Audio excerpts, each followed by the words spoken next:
sont vos réponses? Alors, je remercie Jacques. Merci pour vos pertinentes questions. S'agissant de la première condition carcérale, évidemment, nous prenons toutes les dispositions sur instruction du magistrat suprême et de la première ministre pour améliorer et humaniser nos prisons. Donc, nous veillons que des prisonniers passent nuit dans des bonnes conditions, mais également aient accès au minimum de vie. Je crois que si vous allez aujourd'hui à Makala, vous verrez les travaux, des réflexions qui se font. Si vous allez dans d'autres prisons, vous allez voir également tout ce qui se passe. J'informe d'ailleurs le peuple congolais du lancement de la construction, en tout cas dans les 2 semaines qui suivent, de la grande prison centrale de Kinshasa, au niveau de Maluku. Ça prendra maximum 2 ans.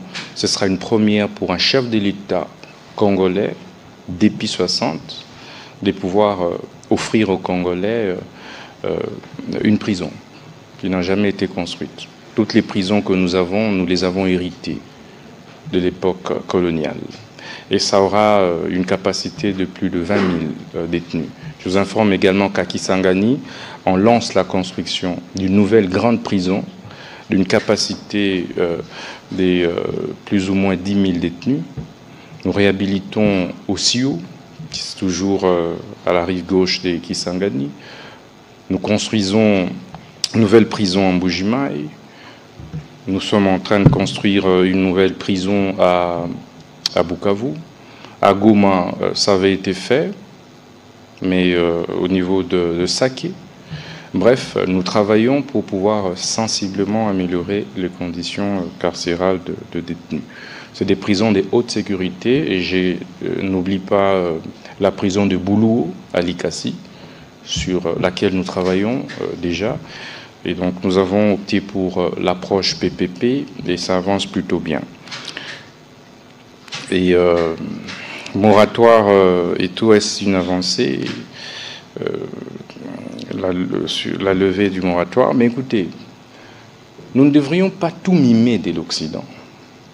Nous ne devrions pas nous complexer de tout ce qui se passe à l'Occident.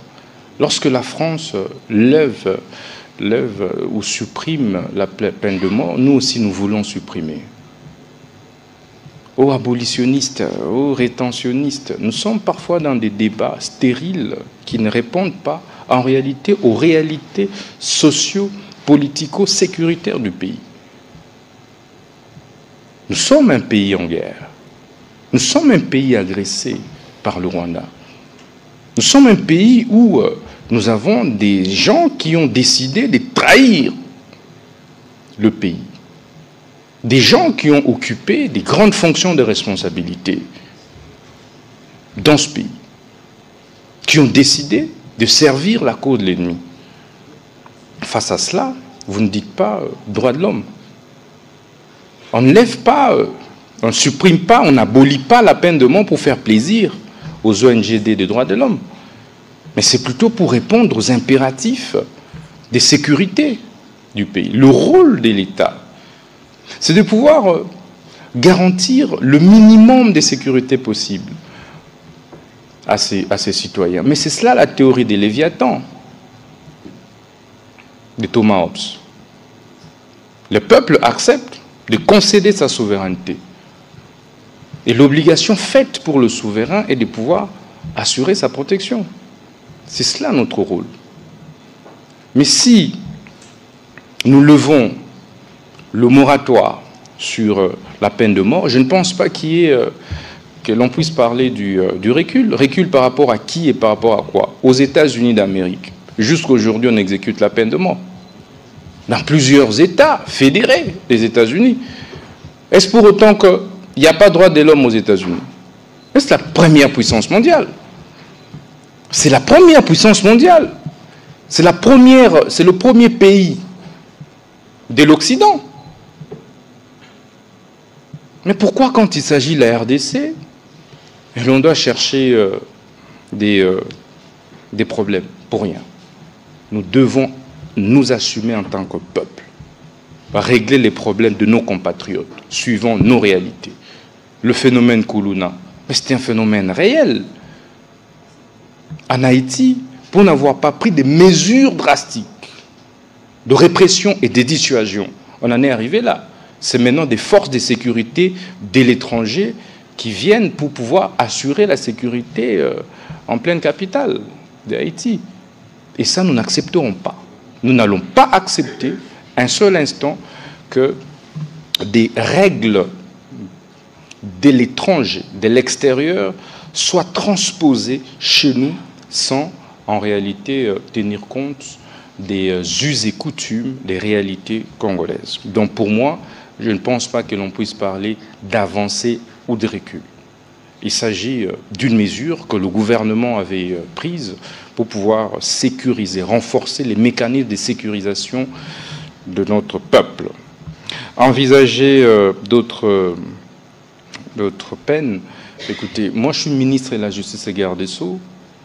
Mon rôle, c'est de réprimer. C'est la fermeté.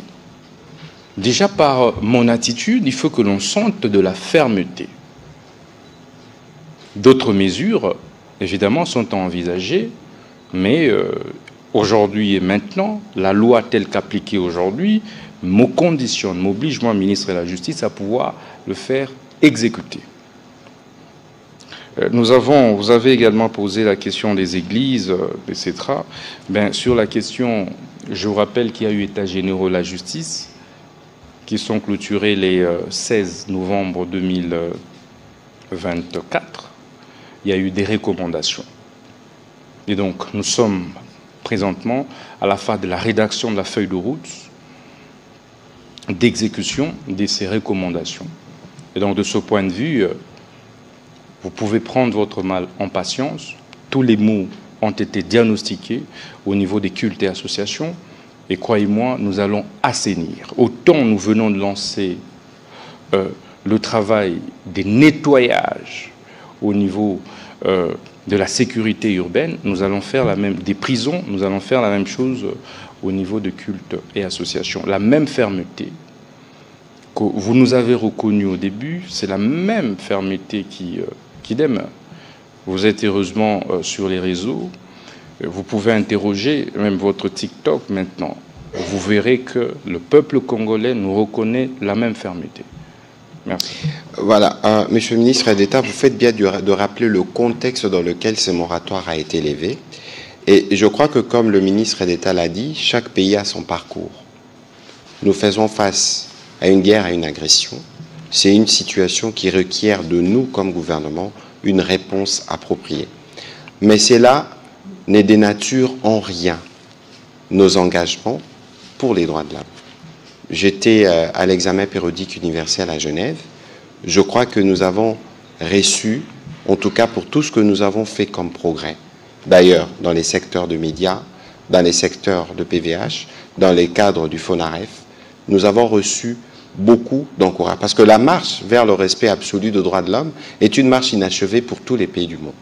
Et que nous sommes dans un contexte précis pour lequel, justement, ces pays qui s'émeuvent ou qui nous condamnent, en guillemets, ou qui pensent que ça recule, certains ont même le pouvoir, une certaine influence pour mettre fin à cette situation. Nous utilisons toutes les voies qui sont à notre disposition pour ramener la paix dans l'Est de la République démocratique du Congo et pour sanctionner tous les traîtres qui nous empêchent en réalité de terminer cette guerre. On va prendre les questions de M. Clément Mwamba et puis ce sera Mme Rachel Kitita.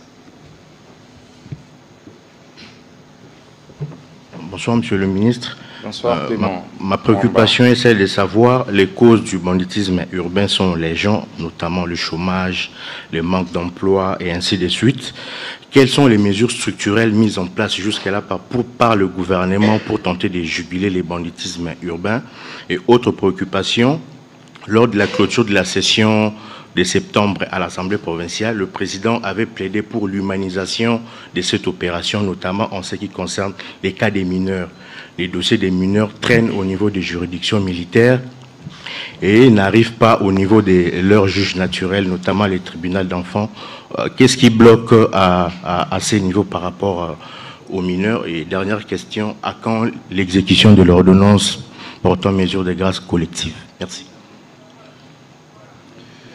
Alors, Monsieur Clément Mamba, merci pour vos questions.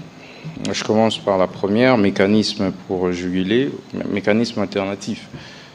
Comme je le dis, le ministre de la Justice n'est pas là pour commencer à réfléchir aux mesures sur comment contenter les Koulouna. Notre rôle, c'est de pouvoir réprimer. Tu violes la loi, on te sanctionne, on t'arrête, on te condamne. Et on exécute la peine. Pour le reste, le chef de l'État l'avait annoncé lors de son adresse à la nation, que seuls les Koulouna qui ne vont pas accepter de se réinsérer dans la société.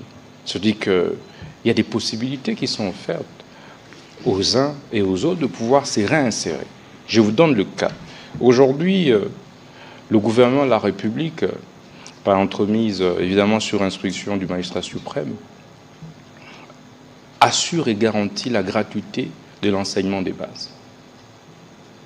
Donc il est incompréhensif, il est incongru de retrouver un mineur de 10 ans, de 12 ans dans la rue, en lieu place de se retrouver à l'école. Il est incongru de retrouver, évidemment, des jeunes qui ont étudié et parfois qui ont accès à certains emplois de se livrer aux actes de banditisme urbain. C'est vrai que c'est un phénomène holistique. Mais notre rôle, c'est de dire, toi, Koulouna, qui refuse de te réinsérer, une fois que les forces de l'ordre t'appréhendent, eh bien, sachez que la loi va s'appliquer dans toute sa rigueur. Mais cela ne veut pas dire qu'on viole les droits de l'homme, parce que les droits de l'homme, c'est aussi garantir le droit et la sécurité de la victime. Lorsque vous tuez quelqu'un, vous devriez être sûr qu'il y a des lois qui sécurisent cette victime. C'est cela les droits de l'homme. Il ne faut pas voir les droits de l'homme à sens unique. C'est pourquoi vous avez des États comme la Chine, vous avez des États comme la Russie et bien d'autres. Je reviens sur les États-Unis, puisqu'on aime bien parler de l'Occident. Donc il y a des sanctions sévères qui sont destinées à décourager le banditisme. Donc l'idée pour moi d'ailleurs, c'est d'étendre la peine de mort même à ceux qui détournent les deniers publics. Donc, à l'allure où vont les choses, puisque nous allons certainement, excusez-moi, ça c'est en guillemets, nous allons certainement faire application de l'instruction du magistrat suprême sur la création du parquet financier. Une fois que nous mettons en place les parquets financiers, la réforme que nous allons devoir proposer, c'est de pouvoir insérer la peine de mort comme sanction contre les détourneurs des deniers publics. Et nous assurer que tu as volé un franc de l'État, ben tu sois condamné à mort, que tu sois exécuté. Et vous allez remarquer qu'à la différence des opérations précédentes, celle-ci est dissuasive parce que nous avons fait intervenir les mécanismes des sanctions qui sont légaux. Jadis, c'était on arrête, on met dans le cachot et après il négocie pour libération. J'ai été scandalisé lorsque nous étions en train de convoyer la dernière vague, mais il y a un Koulouna qui a menacé un journaliste devant nous. Les images sont là, en disant que Narobi Makaka, donc je finirai par sortir et je vais te tuer toi. Nakangi Lunginayo. Est-ce que vous le savez? Et donc, ils ont été habitués à la largesse de la justice, à la largesse des forces de l'ordre. Et j'aime bien la plupart des compatriotes qui nous soutiennent et soutiennent cette initiative du gouvernement, ils disent, tant que tu n'as pas encore subi l'agression, la barbarie des Koulouna, de ces bandits, de ces gangs urbains, ben il sera facile pour toi de passer à la télé, aux médias pour crier aux droits de l'homme. Et donc je crois que c'est c'est un travail d'ensemble. Il y a même des parents qui se permettent de fabriquer, de créer, d'encourager les banditismes urbains. Les enfants sortent, volent, pillent, tuent et ramènent les butins à la maison.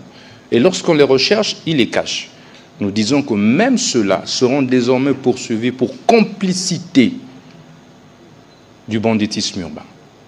Donc il ne faudrait pas, au-delà de tout ce que nous pouvons dire, le gouvernement fournit suffisamment d'efforts. Le gouvernement de la République déploie suffisamment de moyens, il faut le dire, pour pouvoir encadrer les jeunes. Mais savez-vous qu'il y a aussi suffisamment de manipulation et infiltration? Parce que ce que vous ne savez pas, c'est que ces groupes, des gangs urbains, se connaissent et sont organisés. Donc il suffit, avec l'agression que nous avons à l'est du pays, que ces voyous qui nous agressent puissent nous infiltrer, recruter quelques responsables de ces gangs. Nous allons nous réveiller un bon matin, la ville est prise en otage par des gangs. Et ça, nous n'allons pas accepter. Parce qu'il s'agit de l'intégrité de notre pays, il s'agit de la souveraineté de notre pays. Nous allons devoir la défendre jusqu'au bout. Vous avez parlé, M. Mwamba, de mécanismes alternatifs. Nous en avons parlé, les cas de mineurs. Nous construisons, comme je vous ai dit, des nouvelles prisons. Par exemple, dans le nouveau projet, nous mettons carrément tout un pavillon réservé aux mineurs, avec des conditions de scolarité y compris, etc. Donc, nous travaillons pour que les mineurs soient traités à juste titre comme tels. Mais une question, une interrogation. Vous savez, un mineur de 17 ans, un mineur de 17 ans qui tue toute une famille, quel sort lui réserver? Un mineur de 17 ans. Ça veut dire qu'un enfant qui a moins de 18 ans, mais qui débarque chez vous et tue votre parent à coups de machette. Vous faites quoi de cet enfant? Entre ces mineurs qui a tué votre parent et un majeur qui a volé peut-être une poule, qui en principe devrait bénéficier de la clémence de l'État. C'est pourquoi moi je pense qu'au-delà de tout, il faut bien apprécier les cas. Ça c'est ma conviction personnelle. Qu'à un moment nous avons été emballés et nous devons nous regarder en face. Quelles sont les réalités de notre société? Et légiférer en fonction de cela. C'est de cette façon que nous allons sortir notre pays du marasme. Nous allons développer notre pays. Plutôt que quand en France on dit non, à 17 ans l'enfant est mineur, ici aussi oui, à 17 ans l'enfant est mineur. Ce mimétisme nous a détruits. Mais je conviens avec vous qu'à 10 ans, l'enfant doit être à l'école. À 11 ans, l'enfant doit être à l'école. Et le chef de l'État nous avait instruit là-dessus, la première ministre également. Et vous verrez que dans la politique du désengorgement, nous faisons en sorte que les mineurs, en tout cas pour peu que nous sachions, puissent être mis à la disposition de leurs familles respectives et être rééduqués. Donc voilà ce que je peux dire à ce stade concernant... Voilà, on va prendre les questions de Madame Rachel Kitita. Concernant la grâce présidentielle Mwamba, Son Excellence Monsieur le Président de la République a signé en date du 31 décembre 2024 une ordonnance portant mesure des grâces collectives. Dans cette ordonnance, il importe d'indiquer les 3 mesures qui ont été prises. La première, c'est la remise de peine. En tout cas pour des compatriotes qui ont été condamnés à moins de 5 ans de servitude pénale. 2, c'est la réduction de peine de 5 ans. En tout cas pour les peines restant encore à courir. Et enfin, c'est la commutation de peine. Et de toutes ces mesures, nous sommes en train de travailler. Il y a l'article 5 qui donne les exceptions à toutes ces mesures. Qui ne peut pas bénéficier de ces mesures? C'est entre autres les cas des viols, des violences sexuelles, des détournements de deniers publics, atteinte à la sûreté de l'État et bien d'autres, enfin, blanchiment de capitaux, etc.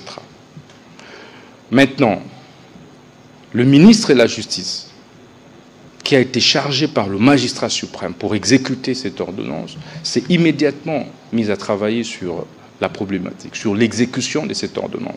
Parce que ça s'exécute automatiquement. La décision du magistrat suprême s'exécute. Nous n'allons pas attendre. Nous avons mis en place une commission nationale, que j'ai d'ailleurs, j'ai signé cet arrêté aujourd'hui, et nous avons mis en place des commissions provinciales pour travailler au niveau de province. Et le délai maximum pour libérer les éligibles à la grâce présidentielle est de 3 semaines. Et donc, d'ici au plus tard la fin de cette semaine, nous allons déployer des équipes mixtes au niveau de toutes les provinces pour pouvoir s'assurer de ceux qui sont réellement éligibles et ceux qui ne sont pas. Et surtout, veiller qu'il n'y ait pas monnayage. Qu'il n'y ait pas monnayage de la grâce présidentielle ou des libérations. Et tous ceux qui vont se retrouver dans un cas de figure de corruption monnayage seront sévèrement sanctionnés. Et donc, je peux rassurer le peuple congolais que l'ordonnance présidentielle par nos soins sera scrupuleusement, promptement exécutée au plus tard la fin de ce mois de janvier 2025.